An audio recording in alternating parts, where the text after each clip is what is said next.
In my opinion, the LG 38GL950G-B Ultrawide monitor is the best ultrawide monitor on the planet right now in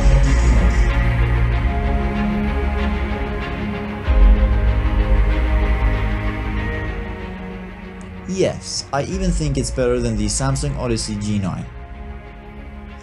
Here is why. First of all, I'm gonna make things clear. I don't want to be trashing any type of monitor out there. They're all amazing, they all have great aspects, but in my opinion, this is why I like this over anything else.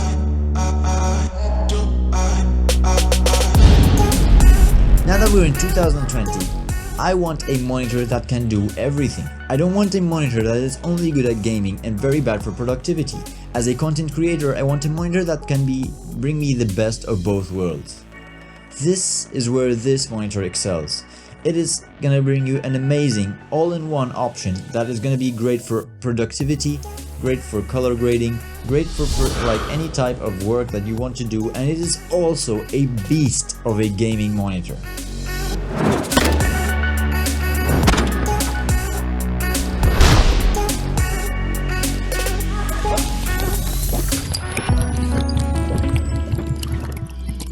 Okay, so the first and most thing I love about this monitor is going to be the screen size. It has an amazing and perfect size in my opinion. I feel like the size of this monitor is perfect. It's an ultra-wide monitor, but at the same time they did not cut down on any height to make it look more wide, and they didn't make it super wide where I have to turn my head to see what's on the screen. The screen size with this screen, you've got a 21:9 aspect ratio. It's only about 2 times as wide than it is high. You have, with the Samsung Odyssey G9, a 32:9 aspect ratio. It is more than 3 times wide than it is high. Where's the problem, you may ask? Well, here's the problem.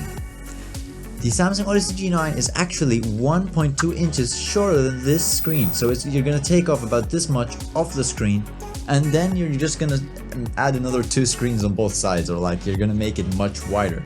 So the issue with this is if you're looking for a screen for productivity, you're gonna have reduced vertical real estate. Now look, your eye's peripheral vision is not like this from the top and like this wide, you know, like, okay, sure, you can see more wide than you can up, but no. Eyes are designed normal. You've got round eyes. They can see up as well as they can see right. Maybe they can see right a little bit more, I don't know. But I don't see the reason why you would want to have a shrunk screen like this that is ultra-wide. Sure, it's ultra-wide and it's going to give you an immersive screen experience, but why did they cut off 1.2 inches, or why didn't they make it higher? That would have been a winner for me. For productivity purposes, I feel the aspect ratio of the screen is much better. You get more vertical space than you would with the Samsung Odyssey G9.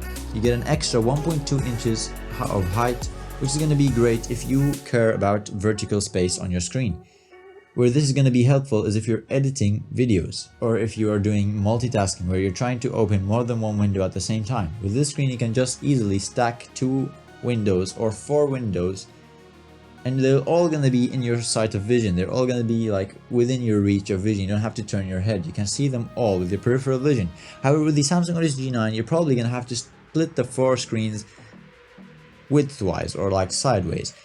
The problem with that is you might have to turn your head, which is honestly not as efficient in my opinion. Okay, so with this screen, size is no compromise. In my opinion, the size is perfect with this screen. It is not too big, it is not too wide, it is not too long, and it is not too small. It is just right. You get to do the productivity that you want to do, and you get all the extra performance features that I'm going to be talking about soon. Wait, I forgot to tell you something. If you're enjoying the video, please subscribe.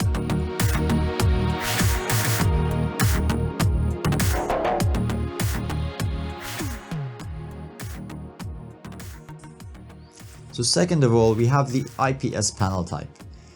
So with screens you usually have 3 panel types: IPS, VA and TN. IPS panels have the best color reproduction capabilities, they have the most accurate colors, and they have the best viewing angles out of all the other screens. So even though it's an IPS panel, it still has a super low response time, and it competes with the best gaming monitors out there, which are TN panels. Now, many of you may be scared of the IPS glow. However, thankfully, I don't know how LG managed to solve this issue. There is no IPS glow with this screen. It's very minimal, you won't notice it at all. So, this has an IPS panel, yet it has 175Hz display or a 175Hz refresh rate, and it has true G-Sync in this monitor. Now, many monitors have this label, G-Sync compatible, which doesn't mean much. It just means that you can use G-Sync on the monitor, but it doesn't mean that it will fully run efficiently. Now, with this monitor, you have a G-Sync module built into the monitor. A G-Sync module is much better than a G-Sync compatible monitor, because with a built-in G-Sync module, you get many improved benefits, such as the ability to have variable refresh rate built into the monitor itself, and many other benefits. Okay, and another cool thing is the G-Sync module is also supporting VISA Adaptive Sync, or also known as AMD FreeSync. So if you have an AMD graphics card, don't worry, this also works perfectly with that.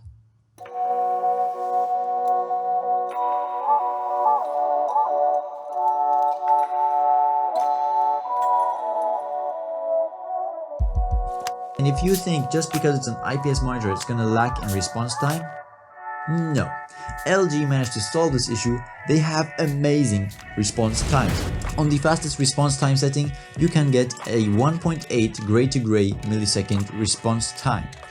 Now that does happen with some overshoot, so you may want to go for the fast option and not for the super fast option. The fast option is going to give you a 3 millisecond gray to gray response time.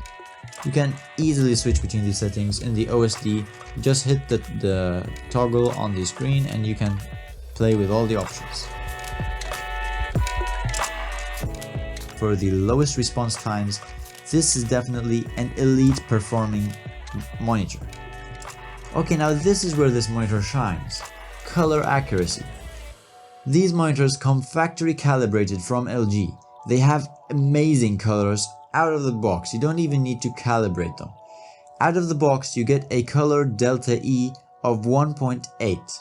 And not only is the delta E pre-calibration amazing, but if you calibrate the screen, you can get down to 0.33 delta E, which makes it a superb color grading monitor. It is great for any color accurate work and will be more than enough for any producers out there. So what makes this amazing is for productive work, you don't have to worry about colors. You don't have to swap your screen for a different color grading screen. This is going to give you the full package. You can play your games, you can get the color grading benefits as well. Okay, so then we have resolution. The screen resolution on the screen is going to be 3840 by 1600. This for me is an amazing number. Now look, it is not 4K, so you don't get the very high clarity. The pixel density on the screen is 111, which is higher than the competitor, which is the Samsung G9, which is 109. Now it is not a big difference. 109 and 111 aren't going to make any difference, so they're basically the same. However, now here is why I think you don't really want to have a 4K screen with this type of gaming monitor. The more pixels you have on a gaming monitor, the worse your experience is going to be, because the more pixels you have, the harder it is for your graphics card to produce enough frames per second. If you want to take full advantage of the 175Hz refresh rate, your computer needs to be able to push out 175 frames per second to the screen. Now, the bigger the screen or the higher the resolution, the harder it is to push out enough frames per second to your screen. So if you had a bigger screen, like a super ultra wide screen like the Samsung G9, sure, it's cool and wide and immersive, but the problem is many of these things that are outside of your field of vision, you aren't even seeing them, and your computer still has to process them. So you're losing a significant amount of frames per second to process the extra screen real estate that you aren't really seeing. And that's why having a good screen size like this is better than having a super wide screen. You won't be wasting graphical processing power in areas that you don't really see. This resolution is a sweet spot and it is perfect. You have amazing clarity in the screen and it is not overkill to the point where you're making your computer process extra pixels that you can barely see.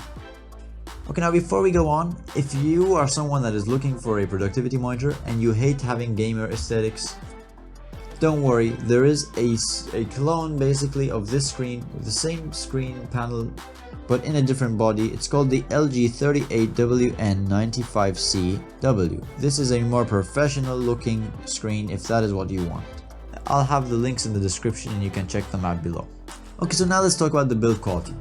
The stand is made of steel or metal and the legs are made of plastic, but they're made of a very sturdy and well built plastic, and it is a very stable monitor. I have noticed other reviewers complaining that the stand is not very sturdy. However, I totally disagree. The stand is super sturdy. There is no way you're gonna break the stand, and it does not wobble. So they say it wobbles, but like ultra-wide monitors always wobble. Like it's like you wanna if you don't want this thing to wobble, you're gonna have to bolt it to a wall. You do have a slight wobble, but it is super stable. It is not some type of wobbling that never stops. It is a great stand in my opinion, and you can adjust the screen up and down, and you can also tilt the screen. So in my opinion, the stand is superb. Now what else? If you're interested in RGB lighting, this screen has one of the best implementations of RGB lighting in any screen out there in 2020. The RGB lighting implementation on this monitor far surpasses any monitor out there.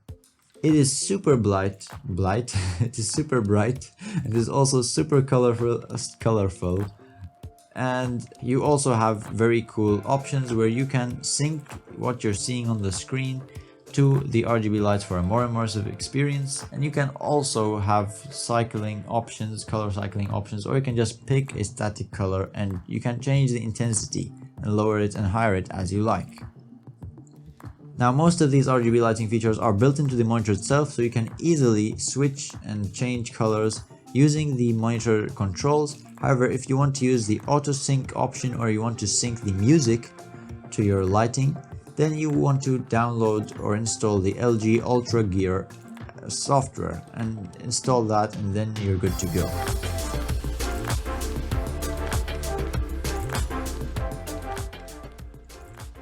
Okay, so now as with anything in life, there is always a good side and a bad side of things. And nothing is perfect. Yet. So this screen, the problems with this screen are gonna be you don't have a high contrast ratio. If you like having a high contrast ratio, this screen has a pretty bad contrast ratio. So if you usually game at night and you love having a higher contrast, then that might be a reason you won't like the screen. However, if you usually use the screen in daylight, having lower contrast is not going to be much of an issue, because in daylight, higher contrast doesn't matter too much because the lighting, surrounding lights, affect the contrast and make it meaningless anyways. However, for me, I would prefer having higher color accuracy than having higher contrast ratio. Okay. Another super con about this monitor is going to be the price tag.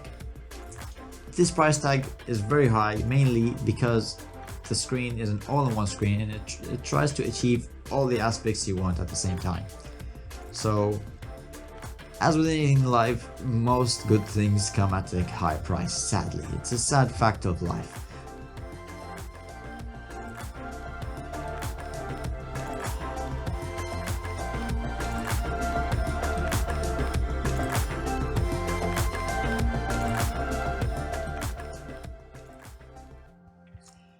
You have 175 Hz refresh rate. So there is a catch though. If you go for the 175 Hz option on the screen, you're gonna get chroma subsampling. What this means is you get 8-bit color, however not true 8-bit color. It's gonna be YCBCR422, which means it's gonna be a little bit worse than 8-bit color is. However, if you want to experience full 8-bit color, all you have to do is lower it down to 160 Hz. That way you get the full 8-bit color.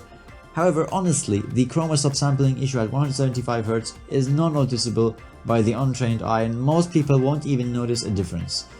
Where you should honestly go down in Hertz is if you're gonna do productive work. Now, good for you is if you want to do productive work, you can get a full 10-bit color screen if you go down to 120 Hz. At 120 Hz you get the full 10-bit color option and you get the best colors possible.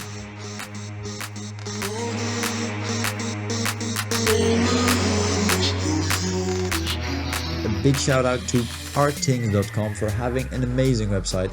Most of the numbers I got from this video were from their website, and they have an amazing directory of monitor reviews. If you're interested in in-depth reviews, they cover and they have the best monitor reviews out there. Make sure to check them out.